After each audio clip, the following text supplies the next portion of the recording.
This segment of Delmarva Life is brought to you by Peninsula Regional Medical Center. Before we dive into our next topic, we want to warn you the subject matter is of an adult nature, so you may want to send the little ones to another room. Well, the statistics may shock you, and you may be part of them. According to the Centers for Disease Control and Prevention, almost every person who is sexually active will acquire human papillomavirus, or HPV, at some point in their life. It's the most common sexually transmitted infection in the U.S., and it's transmitted through intimate skin-to-skin contact. Now, there are many different types of HPV, more than 150 related viruses to be exact. Let's first look at how it affects men. The CDC says most men who get infected while they can still transmit it never develop symptoms. And the HPV usually goes away by itself. If it doesn't, the CDC says HPV can cause genital warts. The warts are from which HPV is named, or it can cause cancer in men. The cancer, by the way, can take years to develop, even decades. HPV may also present itself as an unusual growth, lumps or sores on a male's genitalia, mouth, or throat. Now to women. Again, many women may never know they have HPV because there may be no signs or symptoms. It can also cause genital warts or cell changes on a woman's cervix, which can lead to cervical cancer. Now, the American Cancer Society reports more than 4,000 women will die from cervical cancer this year alone. That's why it's so important to stay on top of screening. But what's the best way to screen for HPV? A pap smear, an HPV test, or both? The question has fueled some recent research.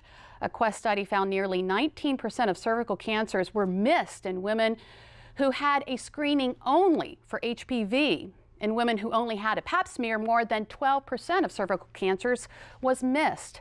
And in those who had both the pap and the HPV screening, only 5.5% was missed. To break that down a bit more, research showed that screening with both tests identified more than 70% of cervical cancers that were missed solely by the HPV test.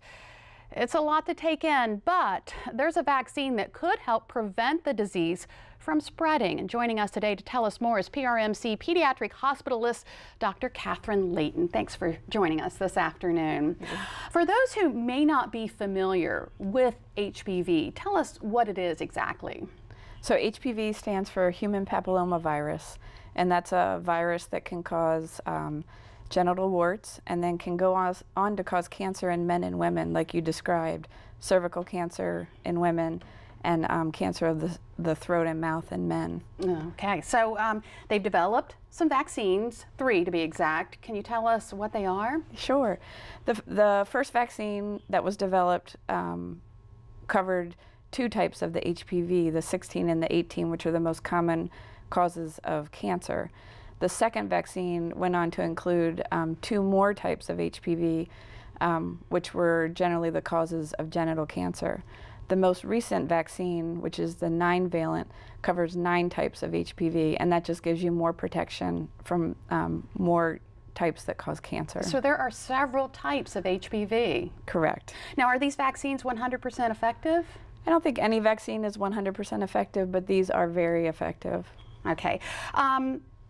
Those of us who get the vaccine, or if we have our daughters or sons get the vaccine, we should know that there is a schedule of them. There's 3 shots, right? That's correct. And do you have to go back each time for the shot?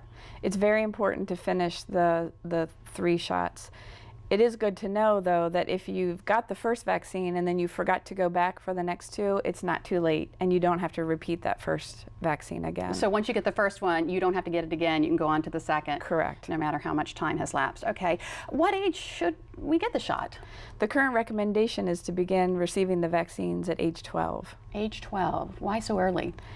The research has shown that the vaccines are more effective when given early. We want to give the vaccine well before the child is exposed to the illness. Right, right. And I know a lot of parents are saying, wait a minute, you know, if you have a 12-year-old daughter, like my child's not sexually active. I mean, what do you say to those parents?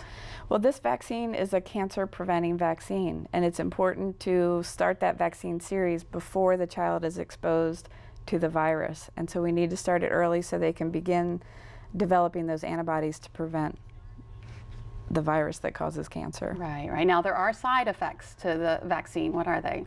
The side effects include pain, redness, and swelling in the arm, dizziness and fainting, nausea and headache, but the benefits far outweigh the risks. Right, right. And those are short term. I mean, Correct. just the day of the vaccine. Okay, so of course, with most vaccines, there's controversy. I mean, you've heard all kinds of things about for and against the HPV vaccine.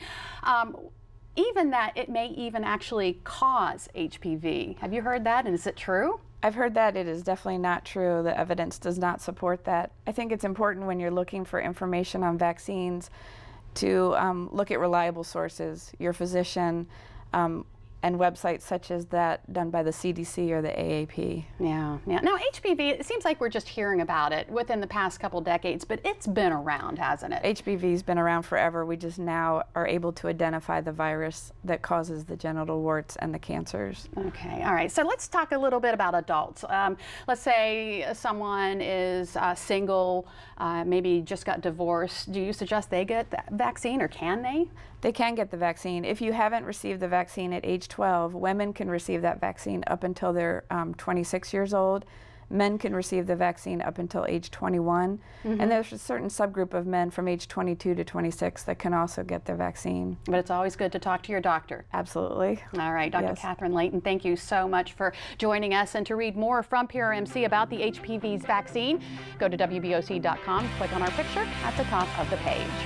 Now our focus turns to younger kids. As much as we wish it wouldn't, the sad fact is cancer can also affect our little ones. Up next, we hear about the heartbreak that prompted one family to try to save the lives of as many kids as possible. And later, one man shares his story of survival after being diagnosed with a cancer that many think is only a woman's disease. Hear why he's trying to stop that stigma. Delmarva Life, we'll be right back.